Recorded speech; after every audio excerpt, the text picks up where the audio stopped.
सभी दोस्तों को नमस्कार। दोस्तों, बुद्धि से रिलेटेड बहुत ज्यादा कंफ्यूजन होता है बच्चों को, परीक्षा में प्रश्न बनते हैं। अब देखेंगे बुद्धि के बारे में। तो देखो, बुद्धि होती क्या है। इसकी सहायता से हम जो है ना समस्याओं का हल निकाल सकते हैं और समाज में अपने उद्देश्यों को प्राप्त कर सकते हैं।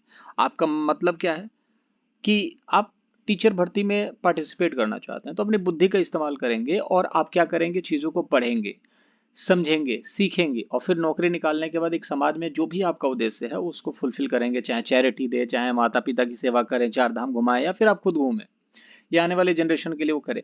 तो सारी चीजों में ना बुद्धि का इस्तेमाल बहुत ज्यादा होता है। कई बार कब आप गलती करेंगे तो लोग कहेंगे आपको कि अपनी बुद्धि का इस्तेमाल कर लो। मतलब हर इंसान के अंदर बुद्धि किसी न किसी फॉर्म में होती है और कितने तरीके की होती है, सभी चीजों को हम लोग डिस्कस करेंगे। सबसे पहले बुद्धि शब्द आया कहाँ से और बुद्धि है क्या चीज।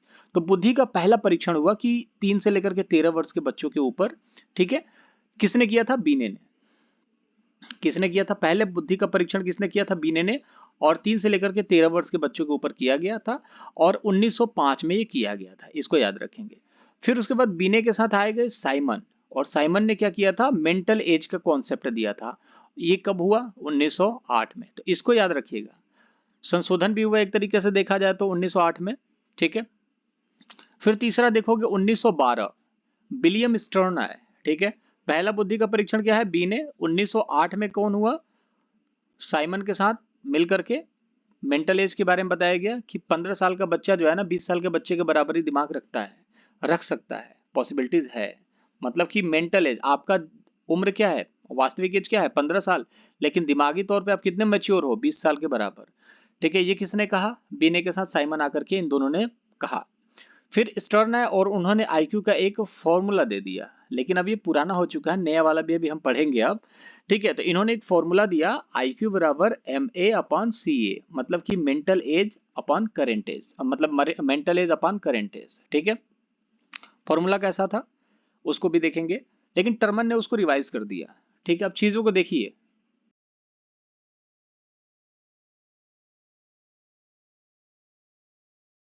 चलिए चीजों को देखिए यहां पर। पहले कौन आए?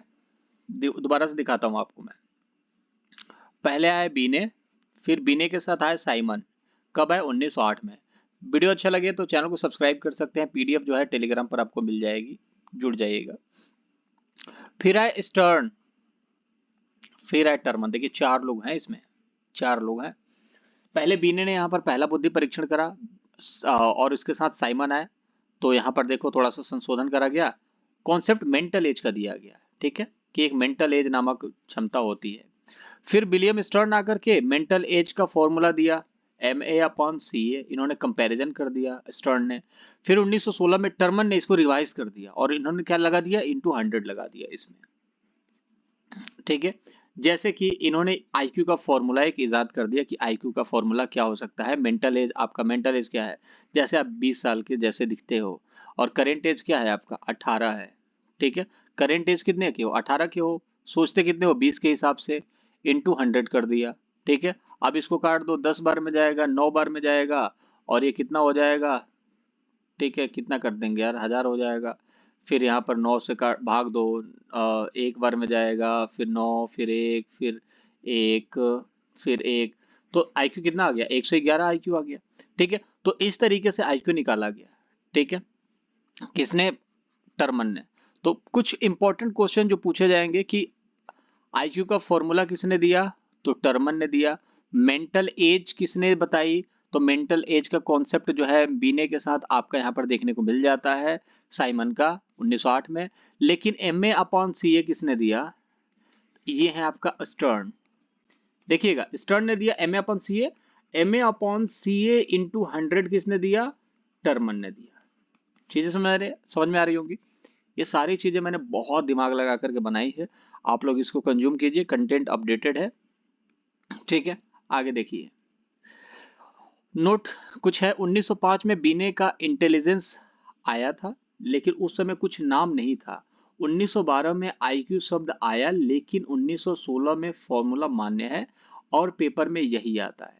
तो कहने का मतलब है 1912 में आईक्यू शब्द आया था, लेकिन 1916 वाला जो आईक्यू का फॉर्मूला है ना वही मान्य है। अब देखिए यहाँ पर आईक्यू आया है ना 1912 में। सबसे पहले आईक्यू कौन लाया? तो स्टर्न लाए। अब देखिए पहले 3 आता है स्टर्न, फिर आता है टर्मन, टर्मन 4 हो गया। तो पहले याद रखना स्टर्न जो है 3 मतलब कि 1912 में लाए थे, और 1916 में 4 साल बाद वर्ल्ड कप होता है, तो ऐसे याद रखो 4 साल बाद एक बार दोबारा से हुआ आईक्यू का फॉर्मूला।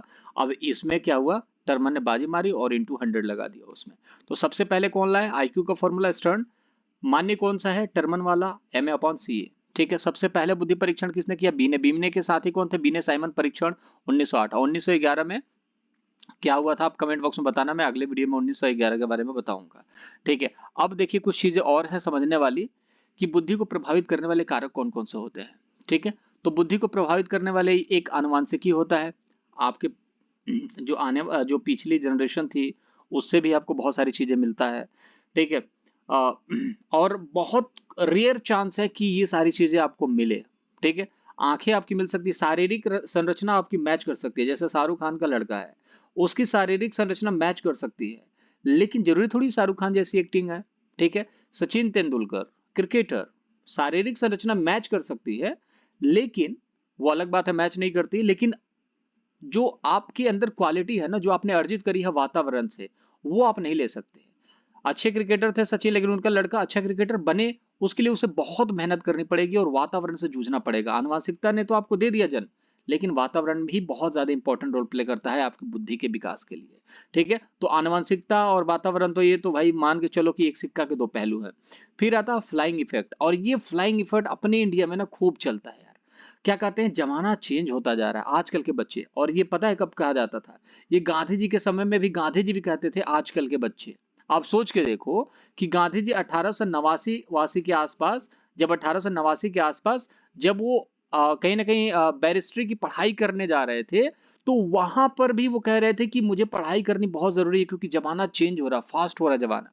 तो सोचो गांधी जी उस समय बोलते थे जमाना फास्ट हो रहा है।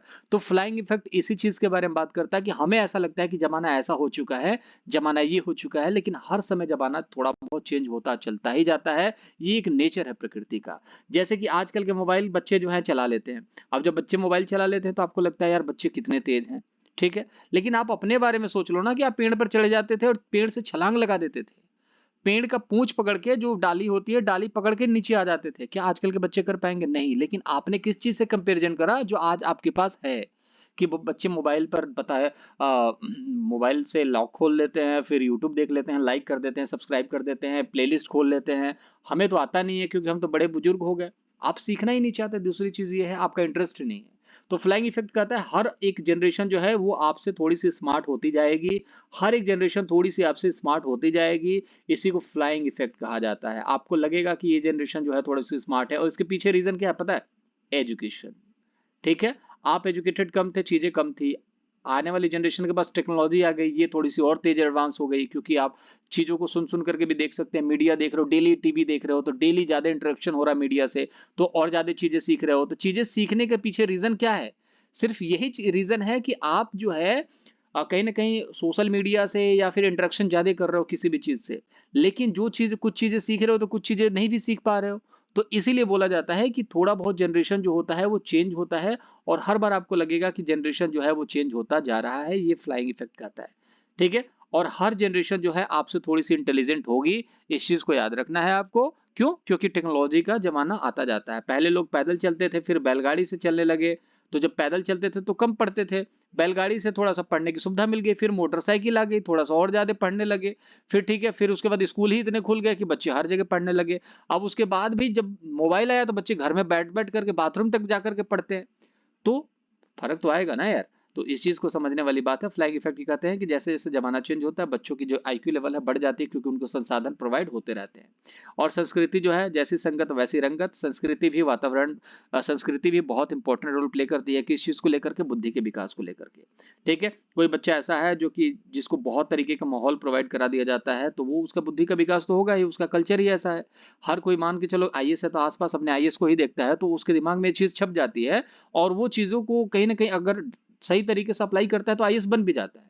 और बहुत सारे बच्चे नहीं भी बन पाते हैं, तो उनका हो सकता है बाहरी संगत जो है अच्छा ना हो, जिसकी वजह से वो उस चीज को अडॉप्ट नहीं कर पाया। वो कोई कहीं हो सकता है गिटारिस्ट बनना चाहते हो, संगीत में डांसर बनना चाहते हो, तो फिर अब आपकी इच्छा है, जब आप वही बनना चाहते हो वही बन ही पाओगे, तो वही बनो। ठीक है, लेकिन बनो कुछ जरूर। तो ये सारी चीजें थी इंपॉर्टेंट जो मैंने आपके साथ डिस्कस कर ली। मुलाकात अगले वीडियो में करेंगे। चाहे तो चैनल को सब्सक्राइब कर सकते हैं। इच्छा आपकी है दोस्त।